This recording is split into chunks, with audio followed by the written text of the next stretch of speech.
우리들 앞에 놓여 있는 그의 생소한 길에 대해서 이야기를 오늘 나누려고 합니다. 비대면의 길입니다. 비대면은 얼굴을 보지 않는 상황을 설정하는 거죠. 성경에 보면은 이 비대면과 대면이 마치 꽈배기처럼 서로 얽혀서 끊임없이 우리에게 보여주고 있습니다. 이 땅의 첫 번째 천지 창조 후에 마련된 에덴이라고 하는 세계는 대면의 세계입니다.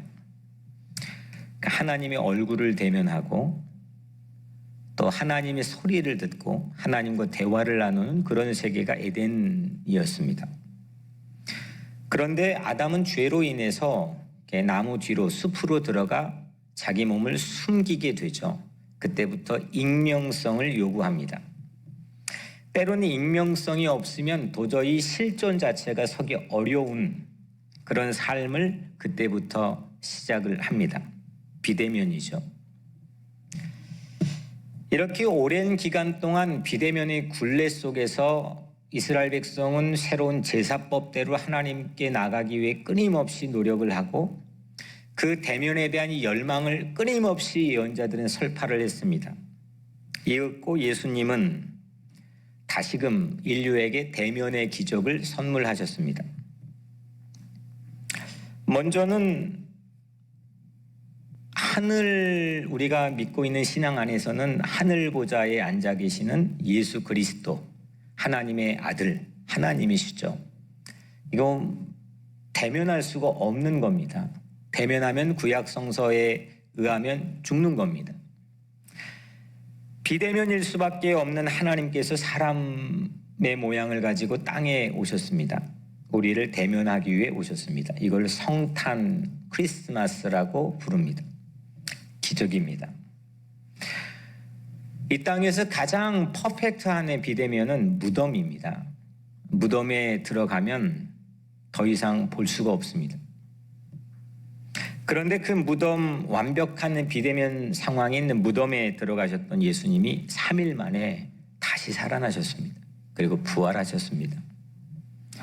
그리고 제자들을 명백하게 대면해 주시고 이 땅에 승천하기 직전까지 500여 형제 자매들에게 자신의 모습을 대면하여 보여주셨습니다. 이거를 부활이라고 합니다. 이것도 우리 이성과 합리적인 상식으로는 도저히 납득이 되기가 어려운 이 불가능한 상황 속에서의 비대면을 뚫고 대면하기 위해 오신 하나님의 사역입니다.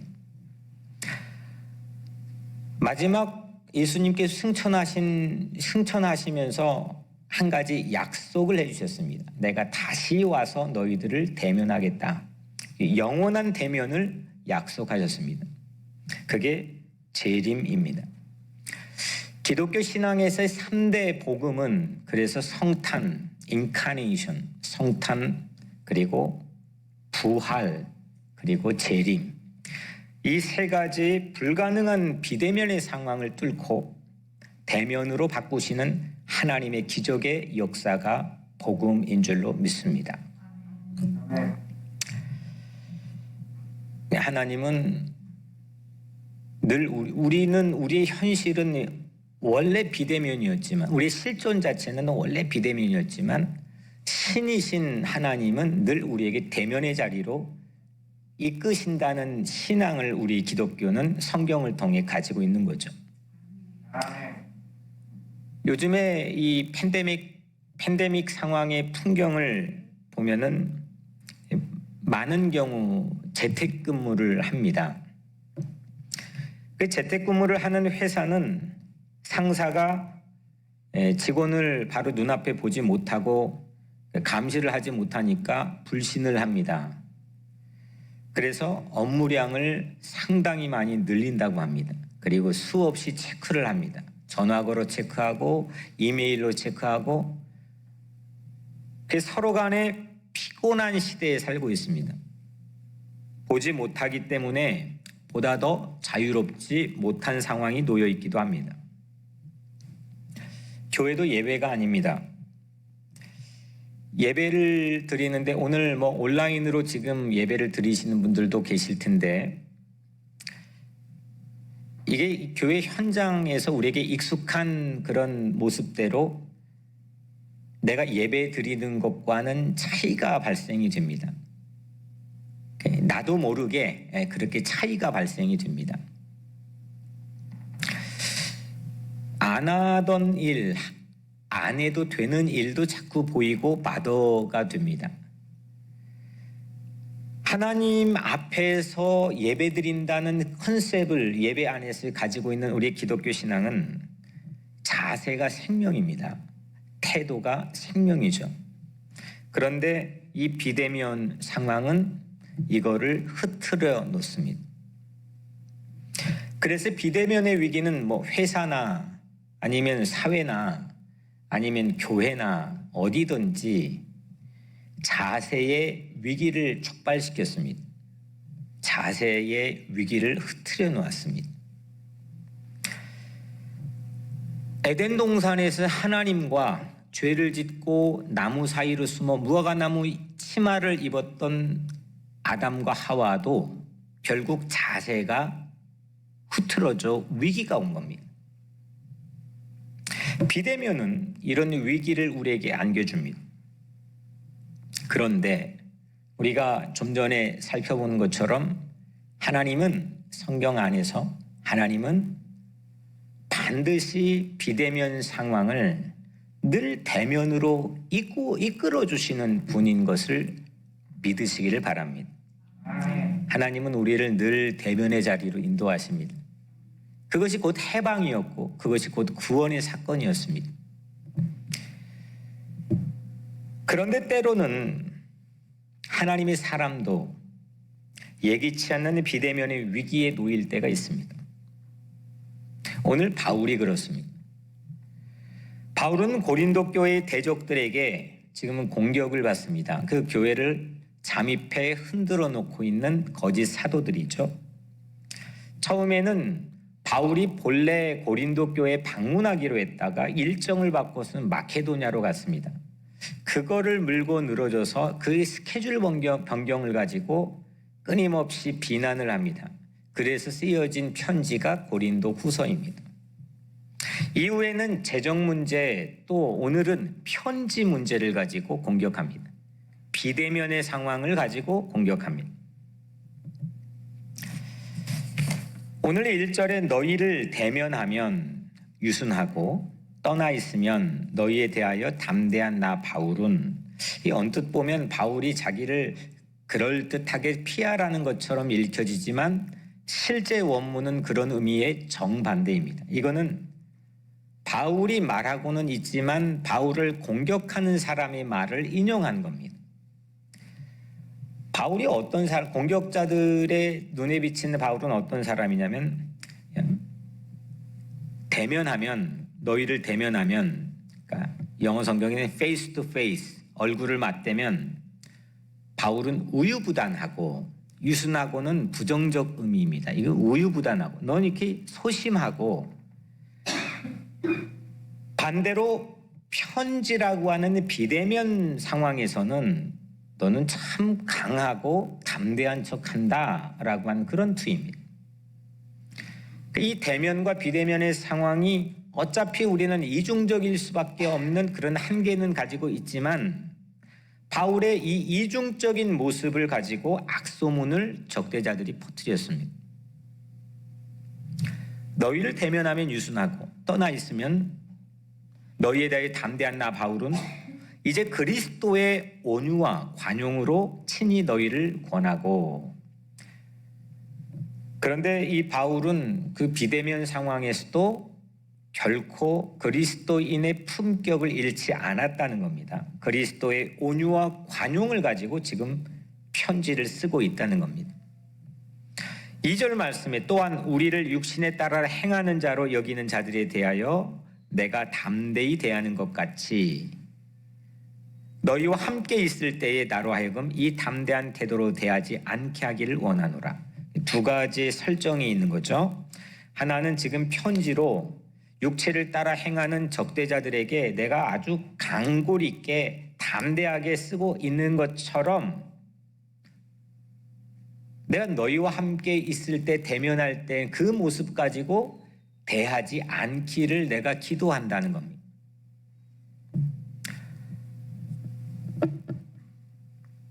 사람들은 이 강한 사람 앞에서는 대개가 보통 강합니까? 약합니까?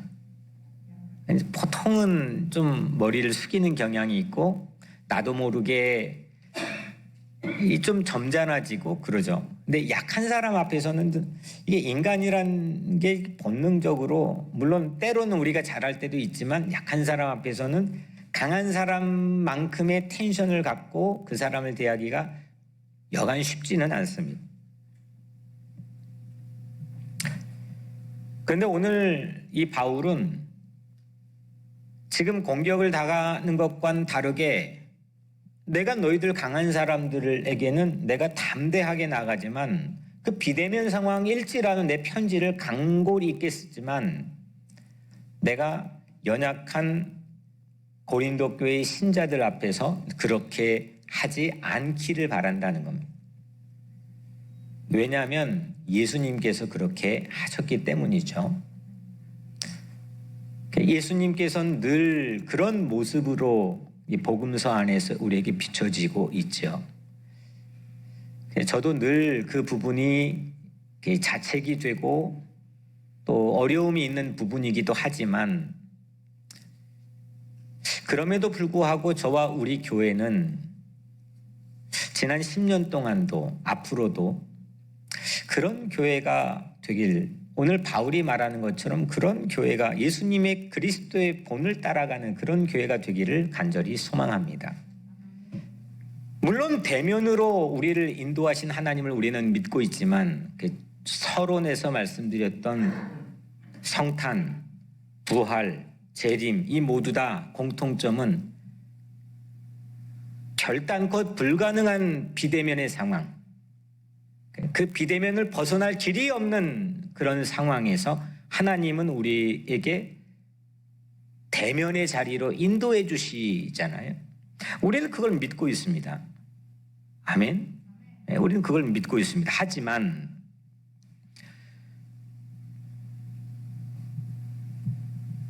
비대면을 향해서 우리가 가는 것을 결코 두려워하지 않고 불안해하지 않고 들어가야 된다는 겁니다.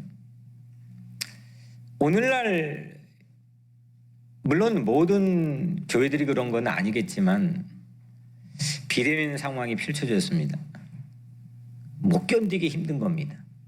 또 혹자는 여러 가지 원인을 파악하기 위해 평가하지만 설교를 해야 되기 때문에 또 뭐 헌금 때문에 여러 가지 이야기를 원인을 파악하고 있지만 여하튼 이게 못 견디기 힘든 상황인 것은 분명하지만 매우 품격 있게 매우 세련되게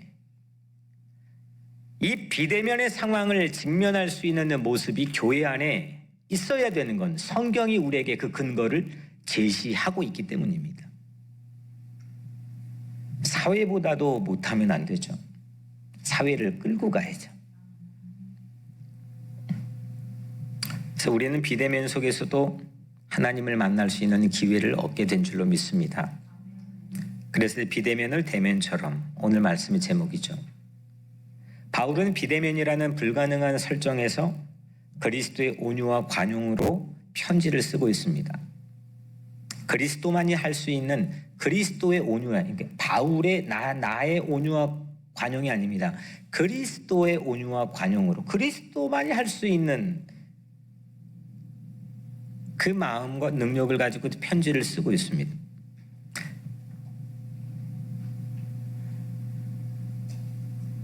선한 싸움을 하고 있는 거죠.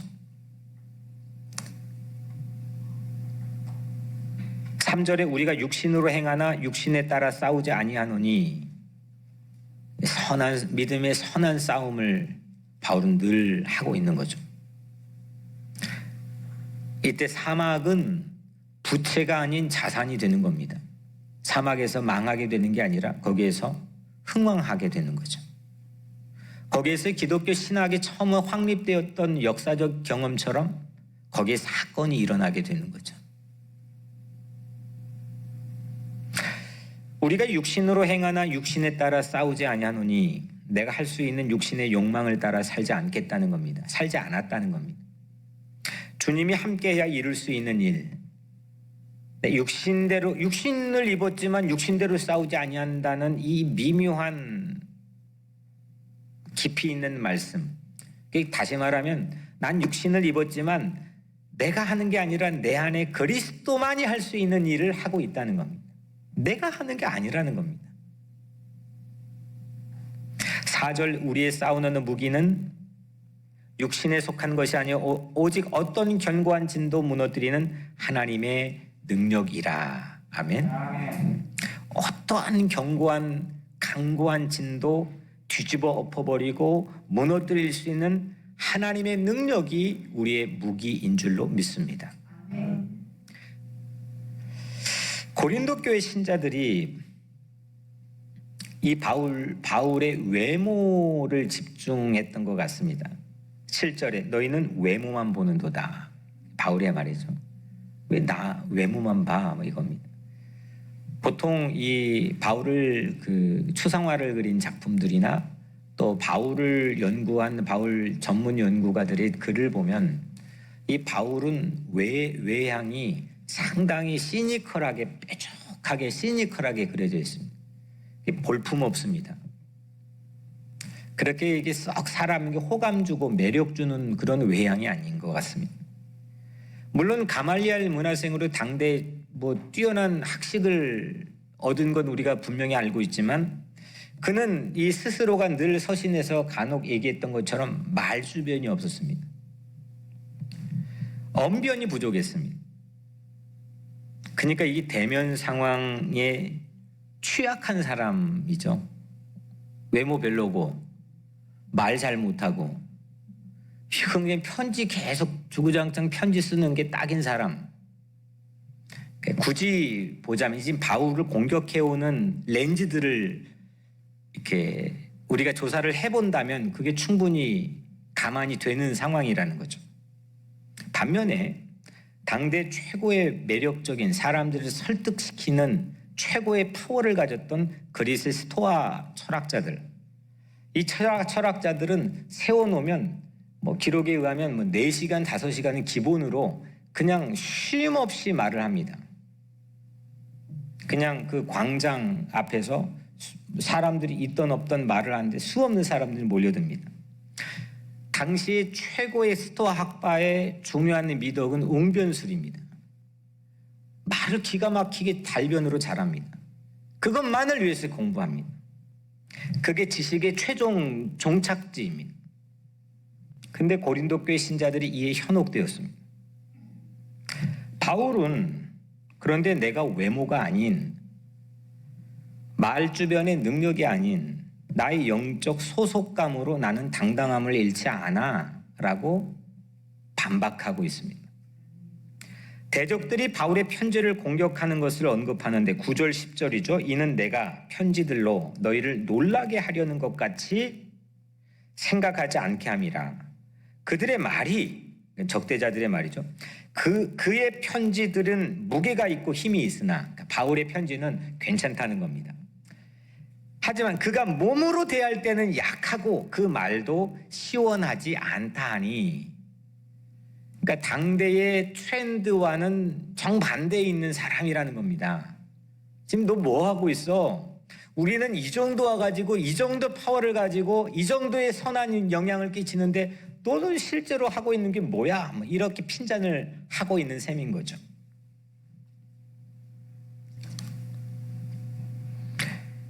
그리고 괜시리 바울은 이 비대면 상황의 편지를 즐기면서 그걸로 교회를 위협하고 있다는 악소문을 적대자들이 퍼뜨렸습니다. 물론 우리 입장에서는 그 적대자들이 말도 안 되는 상황이지만 이게 먹혀들었던 시대라는 겁니다. 편지는 설득력이 있지만 바울은 말도 못한다는 거죠. 대면이건 그런데 바울은 대면이건 비대면이건 동일하게 나는 담대하다라고 하는 것을 말하고 있습니다. 오늘 마지막 절 말씀에 이런 사람, 11절에 이런 사람은 우리가 떠나 있을 때의 비대면이죠. 떠나 있을 때 편지들로 말하는 것과 함께 있을 때의, 이건 대면이죠. 함께 있을 때 행하는 일이 같은 것임을 알지라. 아멘. 바울은 지금 편지로 쓸 때의 담대함이, 그 강고함이 장차 대면하여 대적들 앞에, 너희들 앞에 대면하여 내가 설 때도 동일할 거야 라고 말하는 겁니다. 결국은 지금 바울에게 중요한 거는 비대면이든 대면이든 말이든 편지든 이 환경이 중요하지 않다는 겁니다. 내 안에 하나님의 능력으로 하나님께서 일하게 하시는 내 삶에 대한 내 비전이 중요하다는 것.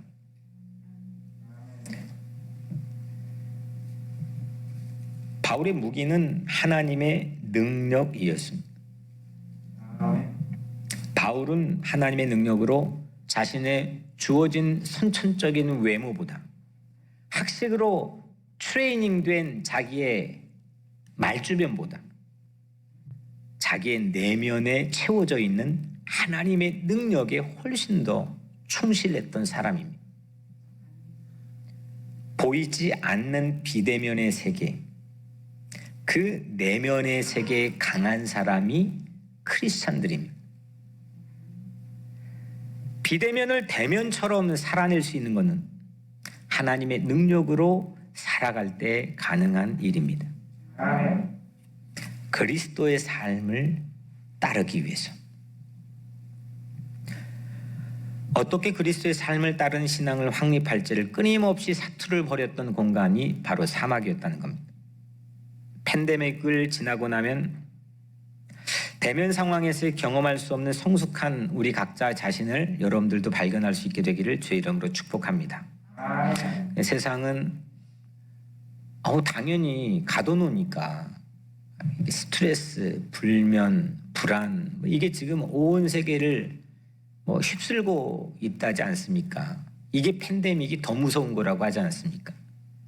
근데 한번 생각해 봅시다. 우리는 크리스찬인데 이 상황, 이 동일하게 우리에게도 이 갇혀 있게 고립되는 동일한 사막의 환경이지만 우리도 같은 고통을 똑같이 경험할 수 있지만 이거를 어떻게 뒤집어 엎어서 새롭게 하나님의 눈으로 바라보고 그 안에서 우리의 스테이지로 만들어낼 수 있느냐 이겁니다. 못 가본 길에서 정금 같은 여러분들 각자 자신을 대면하고 또 성숙하게 다듬어진 여러분들의 삶이 자라나게 되기를 주의 이름으로 축복합니다. 사랑하는 여러분, 대림절 첫 번째 주일입니다. 대림절은 예수님께서 정말 자격 없고 가치 없는데 우리 대면하려고 오시는 그걸 믿고, 그 약속인데 보이지 않는데 그걸 믿고 그냥 동방박사처럼 그냥 밤하늘에 떠 있는 별인데 그냥 따라가고 그냥 막무가내로 그냥 그걸 믿는 겁니다. 나 대면하러 오시는 주님을. 그리고 그거를 사모하는 마음으로 웨이팅하는 시간입니다. 그 믿음이 여러분들 안에서 흔들리지 않기를 축복합니다. 아직 비대면인 이 절기, 이 팬데믹 절기에 그리스도의 삶을 따르는 게 뭘까? 깊이 있게 그 그리스도의 삶 앞에 나를 대면해 볼 수 있는 그런 기회가 되기를 바랍니다. 그리스도만이 하실 수 있는 정말 불가능한 나만의 사막에서 보이는 것보다 보이지 않는 것을 더 깊이 가꿀 수 있는 그런 계절이 되기를 축복합니다. 우리는 비대면이든 대면이든 오직 그리스도만을 따르는 그런 뉴욕 우리 교회 성도들이 되기를 주의 이름으로 간절히 축복합니다.